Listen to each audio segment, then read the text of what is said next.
What is good, C50 Army? It's your boy C50, and today we're here to watch Leon Kennedy versus Frank West Death Battle. This one just came out like about 2 days ago, I think, or 3, and decided to be early. Without further ado, let's just get right into it.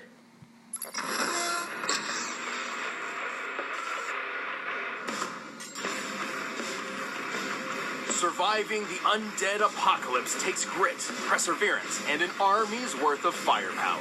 With all that and some luck, these two became experts in zombie fighting. Leon Kennedy, the top cop and government agent in Resident Evil. And Frank West, the backyard wrestling MacGyver of Dead Rising. He's Wiz and I'm Boomstick. And it's our job to analyze their weapons, armor, and skills to find out who would win a death battle. As a child, Leon Scott Kennedy's father instilled in him a strong sense of justice. Following in his footsteps, Leon joined the police force, determined to uncover the darkest riddles and uphold the law. So, for his first ever assignment, he took the biggest challenge he could find. Instead of picking an easy job like dishing out dastardly parking tickets, he was off to Raccoon City to investigate a bunch of mysterious murders. His instincts were good, perhaps too good. Officer Kennedy wound up choosing the most challenging and dangerous assignment he possibly could have. Yeah, it turns out Trash Panda Town was due for a big old zombie outbreak, and Leon got stuck in the middle. How's that for hazing the rookie? He wasn't a rookie for long. After fending off the zombie threat and even taking a bullet from the grassy knoll, Leon was recruited by the American government as a special agent, bodyguard, and their go-to specialist for apocalyptic events. In all cases, the people that are bitten become infected themselves and go on to attack others. The only way to stop the spread of infection is to destroy the infectee's brains. Shoot them in the head. His training at the police academy turned him into a pretty tough guy, but as a special agent, he became unstoppable. All thanks to his extensive firearms training, extreme driving tests, and the study of tactical response scenarios. Guess what martial art they teach American Secret Service members? A traitorous Russian one called Sistema, and Leon is an expert at it. Sistema is a free-form martial art focusing on disabling targets via pressure points and joints. While not specifically lethal on its own, Sistema also involves quite a lot of training with knives and firearms. That's good, because I don't think fists would be enough to take on monsters like the Tyrants, Skinless Dogs, and... is that Gene Simmons? Ew. Right. These bioorganic weapons, or BOWs, were far tougher than your ordinary run-of-the-mill zombie. Thankfully, Leon has the weaponry to take them on.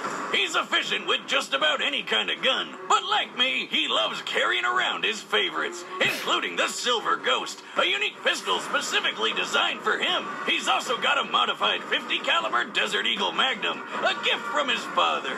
Lucky bastard. All I ever got from my dad was a sore cheek.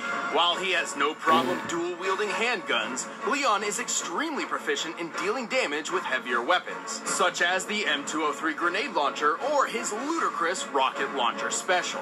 This red-tipped wrecker of an RPG is far more powerful than an ordinary propelled grenade. The gun itself looks similar to a classic RPG-7 model, first used as an anti-tank weapon by the Soviet Union. Since the red grenade is so deadly, it's probably a thermobaric explosive booster, which can launch over 600 feet for a 60-foot wide explosion. That's more than enough to take down one of those bow wows. Leon has plenty of experience with hand grenades, rifles, flamethrowers, etc., but one weapon stands above them all: his knife. Oh yeah, Leon's combat knife is way more than some plain old red cutter. He's practically magic when it comes to his skill with a knife. And if he gets hit, he'll be fine. Probably. I mean, he's wearing lightweight level 3 tactical body armor, which can stop bullets from a magnum and even some rifles. If he does take a hit, he's carrying some healing herbs, which he can also take a hit from, if you know what I'm saying. He's not snorting drugs, Boomstick. Healing herbs have a history of being applied as an aerosol spray or ground up within paper. Well, once Leon became the government's numero uno answer to all their zombie problems, he was stopping outbreaks all over the world. He had to pull off some awesome feats to do it. He even had to make some horrible sacrifices along the way. Like that poor Ducati. Leon is strong enough to crush a skull or even force open the jaws of a giant infected shark. The shark appears to be similar in size to a great white, which has a bite strength of nearly 2 tons of force. That shit's crazy! And speaking of which, let's talk a little bit about Leon's relationship with boulders. Relationship with what? Boulders! You know, they're like really big rocks. Think you would know that. Well, he fought Chris Redfield to a standstill, the famous boulder puncher himself. And while Leon doesn't seem to have Chris's brute strength, he did push over this giant rock with a little help. Leon is pretty quick too. He's dodged bullets, a moving laser grid, and even outraced this tyrant, which, according to the Inside of Biohazard guide, could run up to 43 miles per hour. He's even thrown his trusty knife fast enough that this creepy guy didn't even react until, The average time for a person to perceive and react to movement is a quarter of a second. Leon appears to be about 30 feet away from his target Salazar here, meaning he threw his knife around 80 miles per hour. The average speed for most world-class knife throwers is only 35 miles per hour, so he's more than double that. Leon is tough, having survived blows from various large and burly BOWs. He even matched the strength of Umbrella agent Jack Krauser. Krauser was strong enough to perform a 30-foot vertical jump. Generally, men can pull off a 2-foot vertical jump at most, making Krauser potentially 15 times stronger than the average man. At this point, let's just say that Leon is basically superhuman. It's like he has 0 weaknesses. Au contraire, Boomstick, Leon has his fair share of baggage. He's pretty gullible, oftentimes tricked by those wilier than himself. Go. Save yourself. Is it just me, or does everybody always ignore what I say? Like her? You think he just might be trying to get laid? Lord knows I've done a few dumb things on that quest. I don't know about his chances, though, rocking that hairdo. But after more than 15 years of nightmarish catastrophes, Leon's mental state has become more fragile and more reliant on alcohol. Ah, you and me both, pal. He always needs a little chaos in his life, and when it comes down to it, that's what makes him such a friggin' badass. Better try a new trick, because that one's getting old. Upon first impression, Frank West seems to just be your average journalist, but he's far more than that. I'll say, he's covered wars, you know. As a photojournalist, Frank will regularly go far beyond the call of duty to uncover his next big scoop. It was this ironclad determination which led him to a mall in the town of Willamette, Colorado, where he found the zombie apocalypse. What? Did you just say zombies? But Frank's down to rough up dozens of zombies every now and then. And with his wrestling history and battlefield experience, he's got the skills to do it. Despite never having fired a gun at another person before Willamette, Frank discovered he's a natural when it comes to firearms. He's handy with all sorts of guns, like pistols, shotguns, machine guns, and a beautiful minigun. Oh, I love it. He's even got a silver ghost, a unique pistol specifically designed for government agent Leon Hey, wait a minute. But bullets can only last so long against a never-ending zombie horde, so Frank was forced to improvise. And thanks to being in a shopping mall, he had plenty of options. From obvious choices like sledgehammers, baseball bats, and chainsaws, to out-of-the-box picks like shampoo, lipstick, lawnmowers, and a shopping cart, Frank has an uncanny ability to effectively weaponize pretty much anything he gets his hands on. Garbage, toys, food, you name it. This guy does not overlook anything's death-dealing potential. He even uses his camera flash as a weapon. His primary camera appears to be a Nikon D100, which has a flash color temperature of 6000 K, or crystal white. When used up close, it's nearly as effective on the eyes as a flashbang grenade. Anyway, Frank survived the zombie horde with flying colors. Be right back. Alright, I'm back. Here we go again. Hey. His next step was obvious. Profit from it. He became famous overnight. He was named the Hero of Willamette, hosted a TV show, and scored all sorts of endorsements. His love of using baseball bats to smash zombie skulls in even landed him a great commercial deal with Deadwood Pro Baseball. Damn, so he's making tons of money off of killing people. my dream.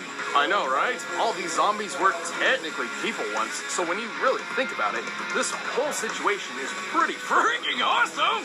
Ah, living the dream, buddy. You earned it.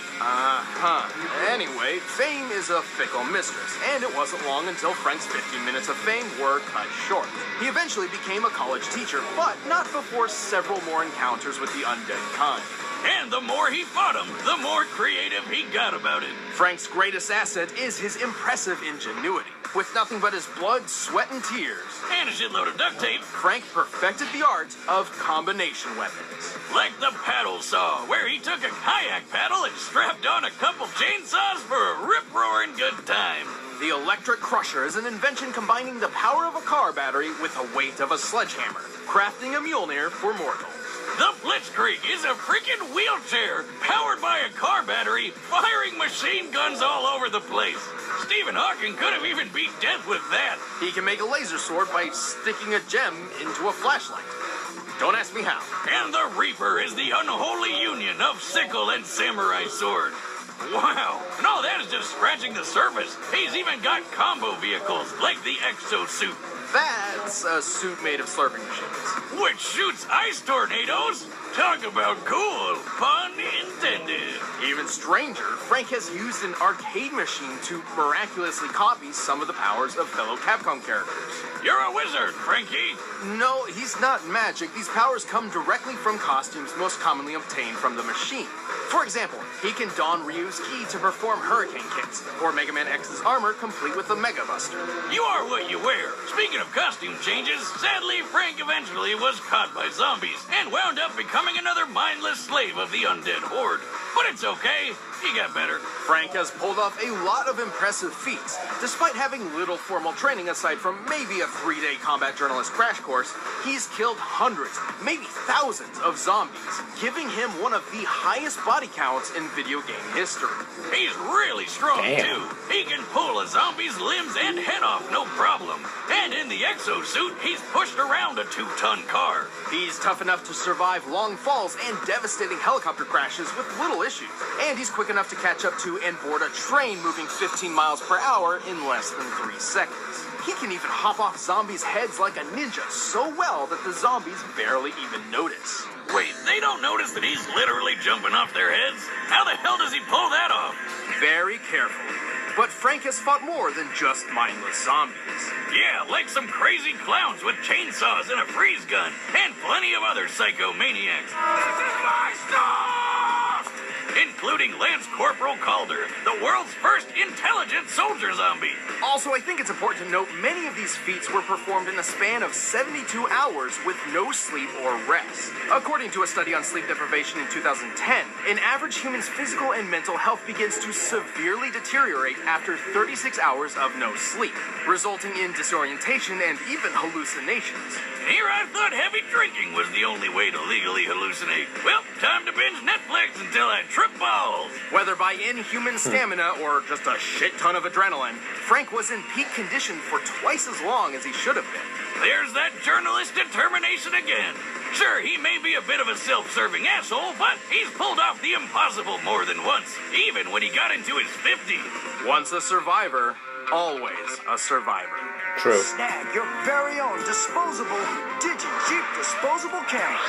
It's fantastic. I mean it. Seriously. I need a raise. All right, the combatants are set. Let's end this debate once and for all.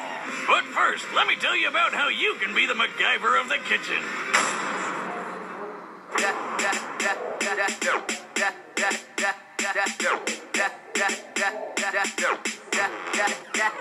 That's right. No GMO. Delicious food. What's this?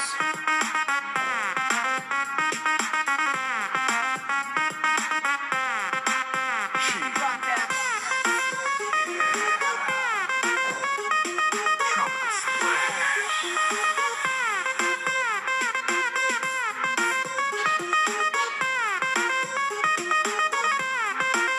By now, you're probably shouting at your screen, "Where do I sign up?" Well, Blue Apron is treating Death Battle viewers to $30 off your first order if you visit blueapron.com/battle. So check out this week's menu and get your $30 off at blueapron.com/battle. But right now, it's time for a death battle! With the evacuation complete, state officials are prioritizing outbreak containment. Yet there are still reports of looters within the city. Who knows what these people think is worth braving certain doom to get? Sweet! Just what I was looking for. What are you doing? No one's supposed to be here. Never stopped me before, pal.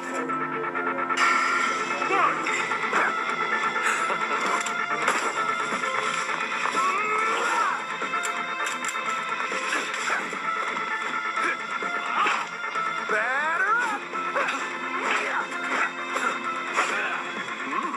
Whoa. See you in a flash, buddy.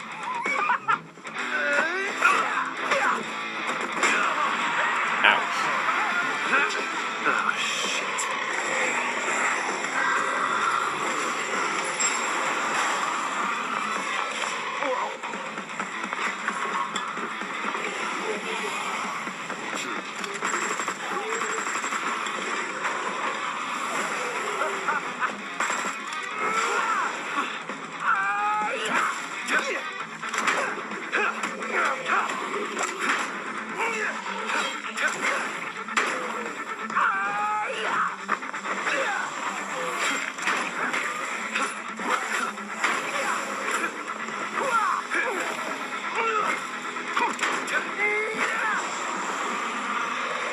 Give it up, man.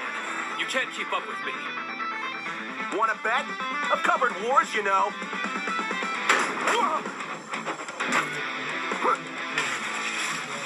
That's nice, but I fought them.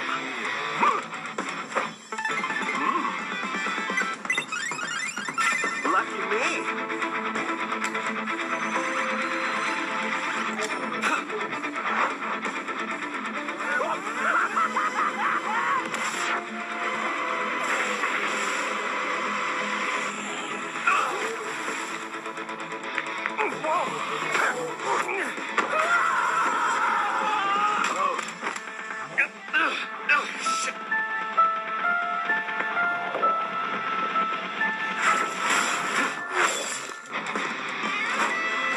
Nice to meet you.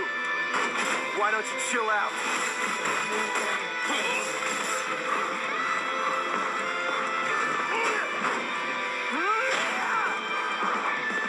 Here we go.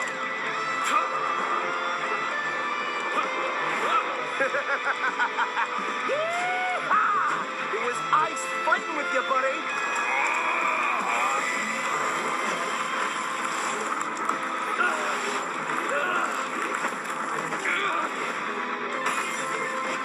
Game over.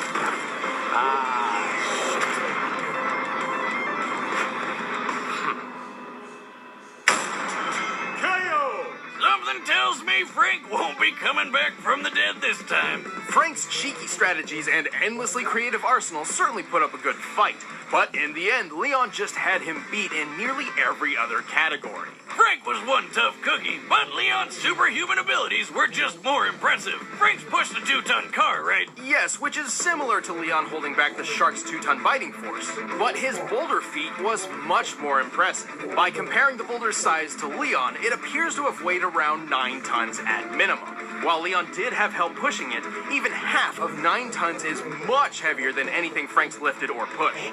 Leon and Frank seemed equally tough, but Leon was definitely quicker. Bullet timing, laser dodging, and hell, Leon's speed and precision with his knife on its own is more impressive than any speed feat Frank's got. But in the end, the most important question was whether or not Leon could cope with Frank's insane weaponry and unpredictable creativity. But Leon's seen plenty of crazy shit in his career and fought lots of surprising and off-putting monsters. His years of formal training and more consistent combat records certainly lent him the experience needed to win.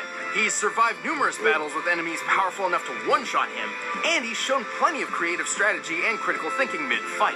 Like when he fought Tyrant Glenn, using momentum from his own injuries and throwing a friggin' motorcycle through the air. Leon was just too fast, too strong, too experienced, and too badass. He was frankly on his game. The winner is Leon Kennedy. Thanks for watching this episode of Death Battle. If you want to check out Okay, that was a pretty good battle. I liked it. So, yeah, all that was true. I didn't know who these two were at first, but... What? Not you. I didn't know who these two were at first, but... got a background to them. Comment down below who you guys thought should have won. And I'll see you all next time. Till then, see ya.